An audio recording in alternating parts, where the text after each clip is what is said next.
Peter and Doris Kule really embody the Ukrainian experience in Canada. Peter and Doris Kule are among the major donors to endowments in Ukrainian studies in North America. Their gifts are in the range of $20 million. Peter and Doris serve as great role models.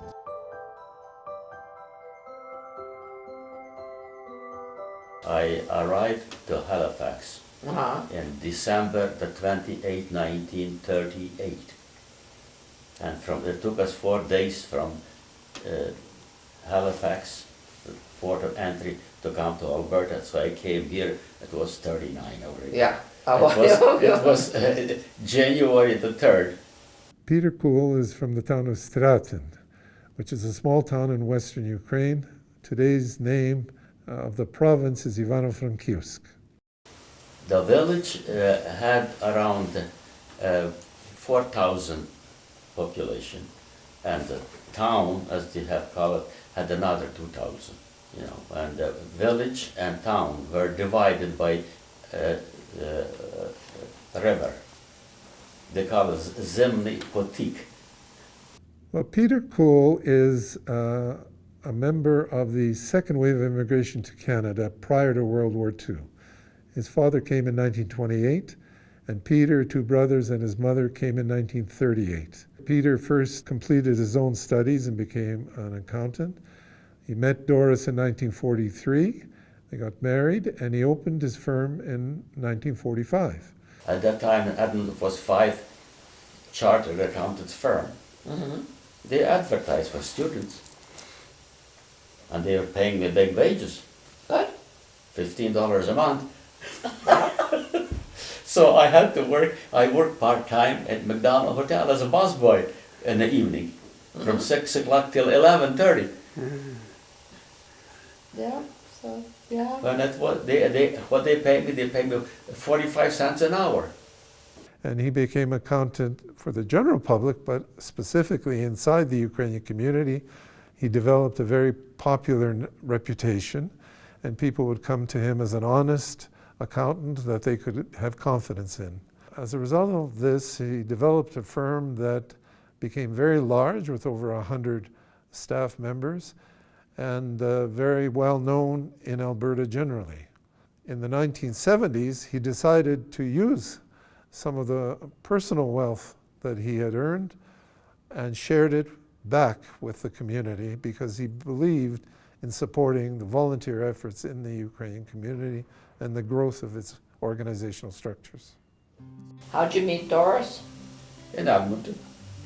In the restaurant. Was he the busboy? No. No. No. I was eating that time. I came in and with a friend of mine, and he asked Doris to come for lunch. She didn't know that I was coming or anything. And he introduced us. Sweet. That was it. Yeah. A year later, we got married. So your friend introduced you. That's right. So this is the story of my life. My memories of Doris Kule are very fond ones. I always enjoyed interacting with her, joking with her, teasing her. She seemed to enjoy that.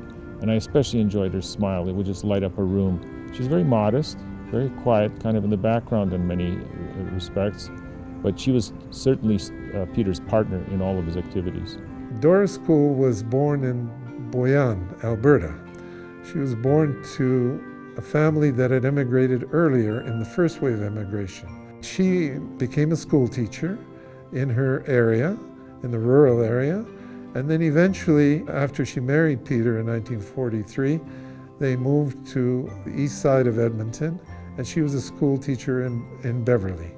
As Peter became a philanthropist, he always insisted, and Doris agreed, that they were giving their gifts jointly.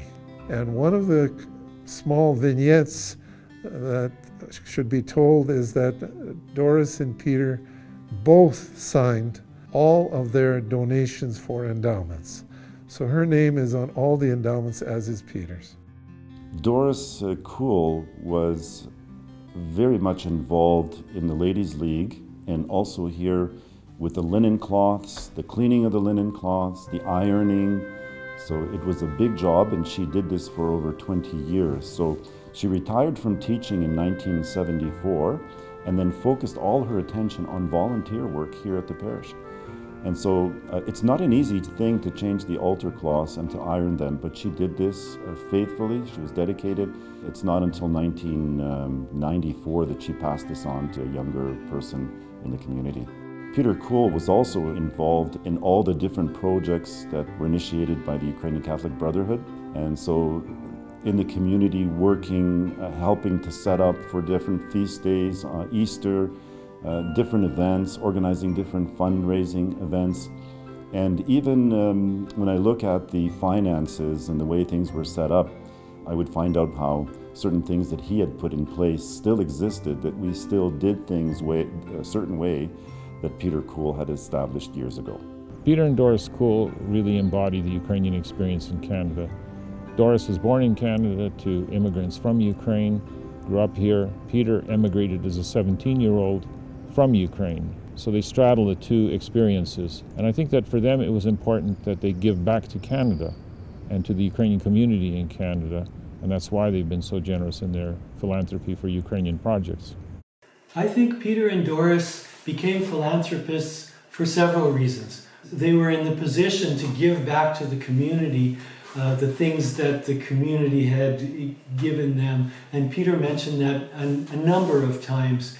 They were very generous people. I think they had been generous all throughout their life. Very deeply committed to the Ukrainian community which they lived in, and the Ukrainian community in Edmonton is a very large and active one. They were also very interested and engaged with the Ukrainian Catholic Church. I think when they were choosing where to donate their money, they made donations to things that they believed in, that they were active in. So if they were active in the Ukrainian community, they donated to the Ukrainian community.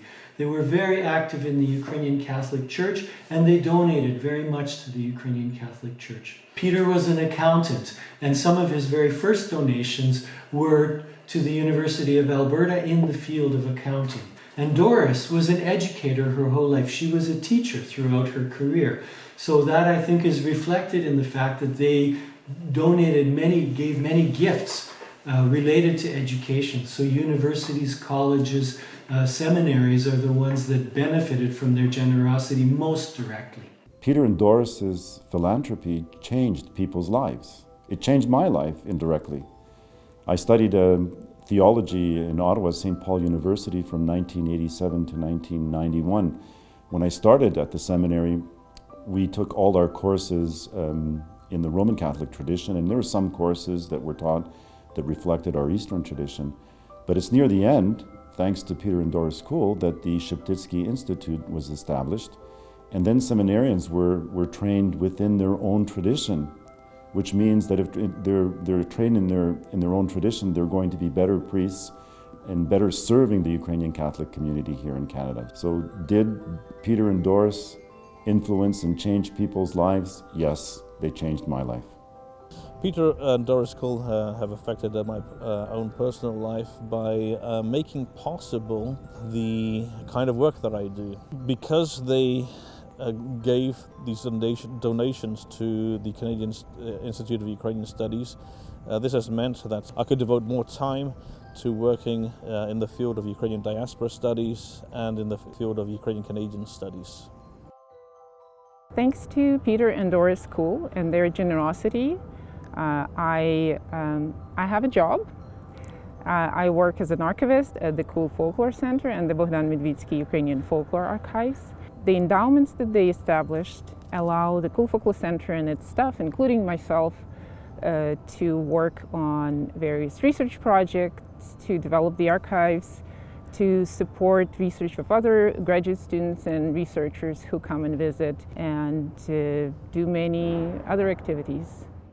Peter and Doris Kule have contributed more to the educational philanthropy of Ukrainian studies in Canada than any other individual. Their legacy is the work that's being done and will continue to be done into the future in the field of Ukrainian studies and in the field of Ukrainian Canadian studies. In terms of Peter valuing education, he would very often tell us about how he managed to get himself through the Canadian school system once he'd emigrated from Ukraine to Canada with very, very little or practically no English. And I'm sure he felt that education and his intelligence were very much his path to success. And I know he wanted to open similar paths to success for other Ukrainians. I know he was very proud of Ukrainian accomplishments. And his goal was not so much to commemorate those situations like the Holodomor and the internment during the First World War, where Ukrainians were treated as victims. He wanted to champion Ukrainian success. And he put his money where they could foster success. Peter was a shrewd businessman. He wanted to get value for his money, and he invested in education. He saw it as an investment. However, once he had made the decision, or once they had made the decision to support something, they stepped back and allow you to do what you needed to do with the money. They had that level of confidence in you, but they did their due diligence.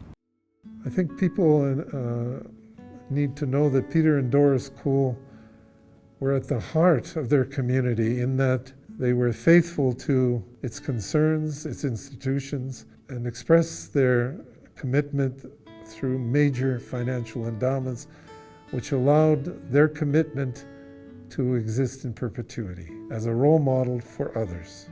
We were very sad to lose Doris Kule in her 99th year, and I know that this was a big blow to Peter. We are, though, very grateful that Peter is still with us and that we can enjoy his company as he celebrates his 100th year.